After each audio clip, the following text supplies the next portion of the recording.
வணக்கம். செப்டம்பர் 27 சனிக்கிழமை தமிழ்நாட்டின் வரலாற்றில் ஒரு கருப்பு நாள். விஜய் என்ற ஒரு தற்கொலையின் சுயநல வெறிக்கு 41 உயிர்கள் பலியான நாள்.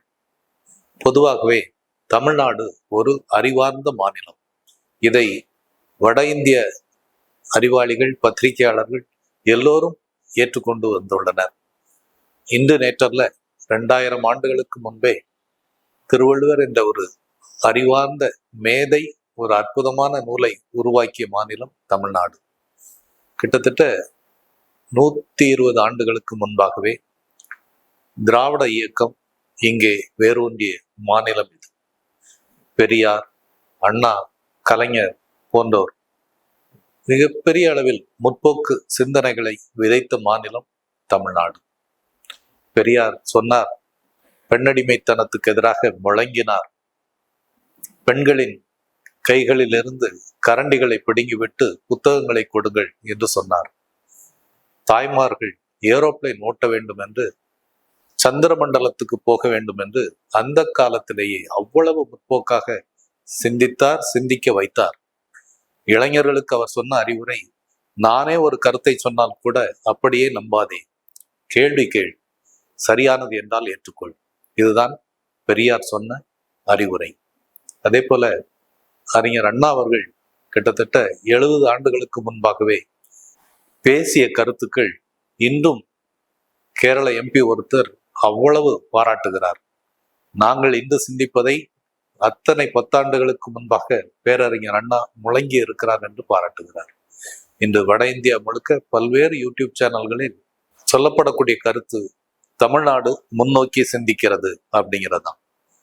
பட் இந்த பெருமைகளுக்கெல்லாம் ஒரு அழிவை தேடி தந்திருப்பவர் விஜய் என்ற ஒரு சுயநல வெறி பிடித்த மனிதர். அவருக்கும் பகுத்தறிவு சிந்தனை கிடையாது. யாரோ எழுதி கொடுப்பதை வாசிப்பதை தவிர எதுவும் தெரியாது. தன்னை நம்பி இருக்கும் லட்சக்கணக்கான இளைஞர்களை அடிமுட்டாளாக வளர்த்து வருகிறார். இன்று நேற்றல்ல, அவர் செல்லும் எல்லா கூட்டங்களிலும் லட்சக்கணக்கானவர்கள் அலைமோதுகிறார்கள். விஜய் ஏதோ கடவுள் என்று நினைத்து கொண்டு அவரை பார்ப்பதற்காகவே எந்த வலியையும் துயரத்தையும் தாங்கிக் கொண்டு பல லட்சக்கணக்கானவர்கள் ஆட்டு மந்தைகளைப் போல் விஜயை நம்பிக்கொண்டிருக்கிறார்கள். அவர்களுக்கு அறிவை தரும், அரசியல் புரிதலை தரும் எந்த முயற்சியும் விஜய் எடுக்கவில்லை. தான் பெரிய ஆள், பல கோடி சம்பளம் வாங்கும் ஆள், என்னை நம்பி எல்லோரும் ஓட்டு போட்டு என்னை நேரடியாக சீஃப் மினிஸ்டர் நாற்காலியில் உட்கார வையுங்கள் என்பதுதான் விஜயின் ஒரே கோரிக்கை. கரூர் துயர சம்பவத்தில் 41 உயிர்கள் பலியாகின. ஆனால் அதற்கு முன்பாக கூட விஜய் செல்லும் ஒவ்வொரு கூட்டத்திலும் பலர் மயங்கி விழுந்தனர், ஒரு சிலர் உயிரிழந்தனர். இது எல்லாம் தெரிந்த போதும் இந்த ஒரு சிறிய இடத்தில் கிட்டத்தட்ட 10,000க்கும் மேற்பட்டவர்களை கூட்டுகிறோமே என்ற ஒரு சின்ன கவலை கூட அவருக்கு இல்லை. 12 மணிக்கு வருவதாக சொல்லிவிட்டு 7 மணிக்கு அங்கே வருகிறார். அங்கே பெரும் வெயிலில் தவித்து கொண்டிருந்த மக்கள், அவர்கள் தண்ணீருக்கு எங்கே செல்வார்கள், உணவுக்கு எங்கே செல்வார்கள் என்பது பற்றியெல்லாம் அவருக்கோ அவரை சார்ந்தவர்களுக்கோ துளியும் கவலை இல்லை. நமக்கெல்லாம் தெரியும், ஒரு சிறிய ஒரு நடுத்தர வீட்டு கல்யாணத்தில் கூட கல்யாணத்தை ஏற்பாடு செய்யும் பெற்றோர்கள் ஒவ்வொரு விஷயத்தையும் திட்டமிட்டு செய்வார்கள். எவ்வளவு பேர் வருவார்கள், அவர்களுக்கு உணவு என்ன, தண்ணீர் ஏற்பாடு என்ன, பாத்ரூம் ஏற்பாடு என்ன என்று எல்லா விஷயங்களும் தெள்ள தெளிவாக திட்டமிடப்படும். ஆனால் இத்தனை 1000 பேர் கூடும் ஒரு இடத்தில் இவ்வளவு தாமதமாக செல்லும் போது அங்கே கூடியிருப்பவர்களுக்கு என்ன நெருக்கடிகள் உண்டாகும் என்பதை பற்றி ஒரு துளி கூட கவலைப்படாத மனிதர் விஜய். இது இன்று மட்டுமல்ல, மதுரை கூட்டத்தில் உங்களுக்கு தெரியும், விஜய் கண் முன்பாகவே அந்த ராம்பில் ஒரு இளைஞன் தூக்கி வீசப்படுகிறான் விஜயின் பாதுகாவலாரா. அதை பார்த்து கொண்டே வந்தவர் தான் விஜய். இந்த கரூர் கூட்டத்துக்கு வரும்போது கூட அவருடைய வாகனத்தை ஒட்டி வரும் 2 வீலரில் வரும் இளைஞர்கள் அந்த வாகன பேருந்தின் சக்கரத்தில் விழுந்து ஒரு வழியாக தப்பிக்கிறார்கள். அதையெல்லாம் பார்த்துவிட்டு துளி கூட சலனம் இல்லாமல் சென்றவர் தான் விஜய். ஸோ இதுதான் அவருடைய இயல்பான பண்பு. ஒரு மனித பண்பே கிடையாது. இத்தனை உயிர்கள் மடிந்து விட்டன என்று தெரிந்தும் ஒரு சின்ன அளவு கூட அக்கறை இல்லாமல் அங்கிருந்து தப்பி ஓடி சொகுசு காரில், சொகுசு விமானத்தில் சென்னையில் சென்று தன் வீட்டுக்குள் படுத்து கொண்டவர் தான் விஜய். அதை பற்றி செய்தியாளர் கேட்கிறார். சார், இவ்வளவு உயிர் இறந்திருக்கு சார் சொல்லி கேட்கும்போது ஒரு வார்த்தை பதில் சொல்லாமல் அவர் சென்றது என்பது செய்தியாளர்களை மட்டுமல்ல, தமிழ்நாட்டையே அவமதிக்கிற ஒரு செயல். இப்படி ஒரு கேடுகட்ட பண்புகள் கொண்டவர் தான் விஜய். இதை நீதிமன்றம் கடுமையாக கண்டித்திருக்கிறது. விஜய் கட்சியின் 2ஆம் கட்ட தலைவர்களை கைது செய்ய தேடி வருகிறார்கள். விஜயை ஏன் இன்னும் கைது செய்யவில்லை என்ற குரல் தமிழ்நாடு முழுக்க ஒலிக்கிறது. அதே வேளையில் இப்படிப்பட்ட ஒரு அயோக்கியத்தனமான பண்புகள் கொண்ட விஜயை தாங்கி பிடிக்கும் சில அறிவுஜீவிகளை நினைத்தால் உண்மையிலே வேதனையாக இருக்கிறது. விஜய் செய்வது ஒருபுறம் மக்களை அலட்சியப்படுத்துவது, மனித உயிர்களை அலட்சியப்படுத்துவது, இன்னொரு புறம் தமிழ்நாட்டின் லட்சக்கணக்கான இளைஞர்களை தற்குறிகளாக, அறிவிலிகளாக வளர்த்து கொண்டே இருப்பது.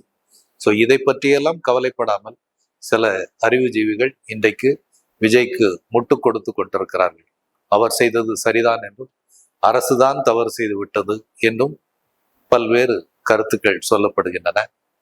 இன்று ஒரு அறிவுஜீவி சொல்லியிருக்கிறார், கரூர் மாவட்ட கலெக்டர், எஸ்பி ஆகியோர்தான் அங்கே வந்திருந்த அத்தனை 1000 மக்களுக்கும் உரிய ஏற்பாடுகள் செய்து தந்திருக்க வேண்டும், அவர்களுக்கு தண்ணீர் வசதி கொடுத்திருக்க வேண்டும், பாத்ரூம் வசதி செய்து கொடுத்திருக்க வேண்டும் என்றெல்லாம் பேசுகிறார். இது ஒரு தனிப்பட்ட கட்சியின் நிகழ்ச்சி. அந்த கட்சியின் பொறுப்பாளர்கள் செய்திருக்க வேண்டிய ஏற்பாடுகளை அது அப்படியே ஆட்சி நிர்வாகத்தின் மீது போடுகிற ஒரு பண்பை பார்க்கிறோம். உண்மையிலே இது போன்ற அறிவுஜீவிகளும் ஊடகவியலாளர்களும் செய்வது பெரும் துரோகம். விஜய் கூட்டத்துக்கு அதிக பேர் வர வேண்டும் என்று பிஜிஎம் போட்டு ஏற்றி விட்டவர்கள் எல்லாம் இன்றைக்கு அமைதி காக்கிறார்கள். இவ்வளவு பெரிய பெரும் துயரத்துக்கு எந்தவித குற்ற உணர்ச்சியும் இல்லாமல் இன்னும் விஜய்க்கு ஆதரவு கொடுக்கிற ஒரு நிலையை, வேதனையை பார்க்கிறோம். அண்ணன் நக்கீரன் கோபால் போன்றவர்கள் விஜய் ஒரு கொலைகாரன் என்று அடித்து சொல்லியிருக்கிறார்கள். இது பற்றி பல விமர்சனங்கள் வருகின்றன. நான் சொல்கிறேன், விஜய் கொலைகாரன் மட்டுமல்ல, ஒரு சீரியல் கில்லர். ஏன்னா இது இன்றைக்கு கரூரில் மட்டும் நடக்கவில்லை, அதற்கு முன்பே நடந்திருக்கிறது. அதை பற்றி துளி கூட சலனம் இல்லாமல் மீண்டும் மீண்டும் கொலைகளை அரங்கேற்ற ஒரு இரக்கமற்ற மனிதர். அதனால இப்போதாவது தமிழகம் விழித்து கொள்ள வேண்டும். இது போன்ற மந்தை மனப்பான்மை இளைஞர்களிடம் பரவுவதை மாற்ற வேண்டும். சிறு வயதிலே பெற்றோர்கள், ஆசிரியர்கள் நல்ல அறிவுரை தந்து, என ஒரு பக்கம் நான் முதல்வன் போன்ற அற்புதமான திட்டங்கள் மாணவர்களை பட்டை தீட்டி கொண்டிருக்கின்றன. இன்னொரு பக்கம் பட்டை தீட்டப்பட்ட ஒரு மாணவர்களை மழுங்கடிக்க விஜய் போன்ற ஒரு சுயநல கூட்டம் கிளம்பி இருக்கிறது. இந்த சுயநல கூட்டத்தின் சிந்தனைக்கு, வளர்ச்சிக்கு நிச்சயமாக தமிழ்நாட்டு மக்கள் ஒரு முடிவு கட்ட வேண்டும். அறிவார்ந்த சமூகமாக தமிழ்நாட்டு சமூகம் என்றைக்கும் இருக்க வேண்டும்.